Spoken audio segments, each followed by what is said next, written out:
Hey, what's going on? So I wanted to go ahead and jump straight into answering the question for today, which is once I'm in the friend zone, how do I get out of the friend zone? That is probably the most common question I get from guys. Everyone's got a different variation of this question, a specific girl, a specific scenario, and almost every single one of them has the exact same problem. So I'm going to go into what got you in there briefly, and then I'm going to go into, more importantly, how to get out of it once you are in, which can be complicated if you don't know exactly what to do. So first, the reason why you're in the friend zone. Well, there are two major reasons why guys fall into the friend zone. Usually these are working in conjunction with each other, so you're doing both of these things. The first one is not touching enough. Now the reason why that is the case is because the friend zone is basically a massive amount of rapport built with a woman, trust, comfort, but not any sexuality. Well, sexuality is a direct physical connection with one person. So in order to build that sort of sexuality, you have to break the touch barrier early on, and you have to continue to escalate the touch barrier as time goes on. So basically what that means is that when you first meet a woman, if you aren't touching her within the first 3 to 5 seconds on her shoulder or on her hand, just briefly, just for maybe 2 to 3 seconds, you keep your hand on, or maybe even less, and then take your hand off again. As you're touching, if you're not doing that constantly, as in at least once a minute when you're talking, then you are probably headed toward the friend zone. And so what she's doing is she's building all this curiosity around you. She's interested. She's like I said, she's curious. She's intrigued by you in the beginning, but she's not getting any physical touch. And so that intrigue is not attached to anything. It's just there. When she sees you, it triggers it. So we have something called anchors, emotional anchors. And these emotional anchors are basically different things that we associate with different emotions. And if you can touch a woman while you're talking to her, then you will anchor the concept of comfort, of trust, and of connection to, and even intrigue, to your touch. So that means that every time you touch her, she'll feel that same feeling again. And if you don't do it when you first meet a woman, then it won't happen at all. You'll have to sort of reframe it all over again. So the first one is not touching enough. I'd probably say on average, if I walk into a room of guys, I would say that about 95% to 98% of them don't touch enough. And usually they all could touch around 300% more, meaning the amount of times that they touch, it could be 3 times the amount of times that they touch, and it would still be fine. In fact, it would probably be a lot better for them. So I would say increase the amount of times that you touch a woman by about 300% or 3 times. So if you're touching a woman, and you probably haven't thought about this very much, but if you're touching a woman maybe not at all night, then you want to at least touch her 3 times when you're talking to her. If you are touching a woman maybe once every 30 minutes, just casually, and I mean as you might touch a dude, like a friend of yours, it's like, on the shoulder, or, you might go, for example, you might have a sentence that says, you might say, well, what do you think about this? And you might stick your hand out and touch their arm for a second, like, what do you think about this? And it's a normal, totally normal touch. You're not looking at your hand when you do it. You're not coming straight out like this and like reaching way over. It's very casual. It's completely normal sort of hand gestures and hand movements, except you're making contact. So you want to definitely do that. Touch about 3 times more than you currently are. And the other one is, the other reason why guys fall into the friend zone is because they skip the stage of attraction altogether. This is like walking up to a girl in a bar and saying, "Do you come here often?" So that is sort of a fake rapport. That's like the idea that you're trying to build this connection with her way, way too early. And women don't give a shit. When they first meet you, they don't care where you're from, even really what your name is, what you're interested in. They don't care about any of that stuff. What they want to know is, are you worth talking to, or is this going to be a conversation where they're going to feel like they need to ask their friend to come over and save them, or they have to go to the bathroom and sneak away or something. So what you have to do in the beginning is build that intrigue, build that curiosity, which is what attraction truly is.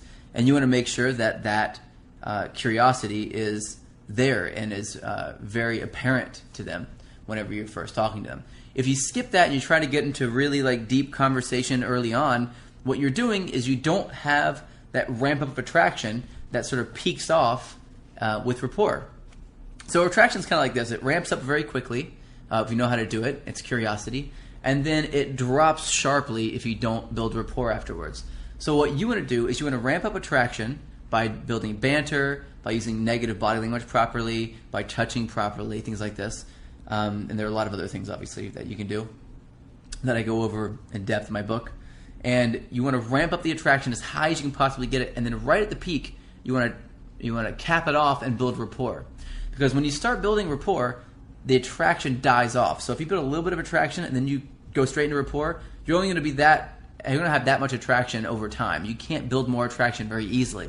So what you want to do is you want to stay in the space of being lighthearted and fun, being sort of like a fun sort of boy part of your personality. And you want to stay in that space until you get the proper signals that you've studied and you know about that will show you that it's time for you to build rapport. So skipping the state of attraction and not touching enough are the two major reasons why guys fall into the friend zone. If you are in the friend zone, if you ever have been in the friend zone, you probably did one of those two things. It's about 95% of the guys that I know of fall into the friend zone because of that. And there are about 5% that have some other crazy ass circumstance that is nuts. Like it's an extremely religious situation or one of a couple other things. So now to the real question, how do you get out of it? Well, there's only a few ways to truly get out of the friend zone, but what you have to do is make use of what attracts women in the first place, and you have to make the woman that you're attracted to, that you're currently in the friend zone with, you have to make her reconsider that maybe you're not the nice guy and maybe you do have more to you. So one way to do this is to use the concept of value, and let me explain what that means. So women are typically attracted to men that other women are attracted to already. Now, if you can show a woman that other women are attracted to you, then you can get any woman you want to be attracted to you, which is really what most of my system teaches. It teaches how to show women that other women are attracted to you without saying that, because if you say that out loud, a lot of women don't believe it because you can lie. So a lot of the body language stuff that I've modeled, a lot of the touch stuff that I've modeled, a lot of the framing, the psychological space, things like this, it's all framed from a space of a guy who believes that other women are attracted to him, who believes that most women are attracted to him, and that's normal for him. So what you want to do is you have to show this woman that you are already, you believe that women are attracted to you. And what better way to do that than to actually show her that women are, in fact, attracted to you. So what I would do, if I were you, is, and you may have to practice this a little bit because this is a patient man's game. I mean, it took you a long time to screw this up, so you need to take your time to get out of it. And anything that you do that is not what you're currently doing will increase your chances with this woman. So any deviation from your current plan that you have in place will increase your chances. So you have nothing to lose here. If you keep doing what you're doing, you're never going to be anything more than just friends with her anyway.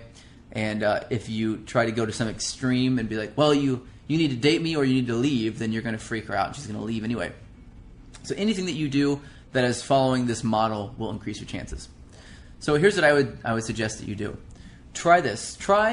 Instead of asking, if you already asked her out on a date a couple times, don't ever do that again. You're not going to be going on dates with girls. You're going to be meeting up with them. This is a very big difference. Instead of saying, hey, would you like to go out to dinner with me sometime? Or you want to go grab a drink sometime? Or whatever. You want to go to a movie? Or all these different things that we've had imprinted into our head, like leave it to beaver thoughts and concepts, you need to erase because they don't work. They're bad. They've never worked, in fact. And the only time that women have ever sort of fallen for them in the first place is because that's all that guys were doing at the time and they didn't have any choice. So you never want to do that. You want to stand out. You want to be the upper echelon of men. You want to be the top 2%.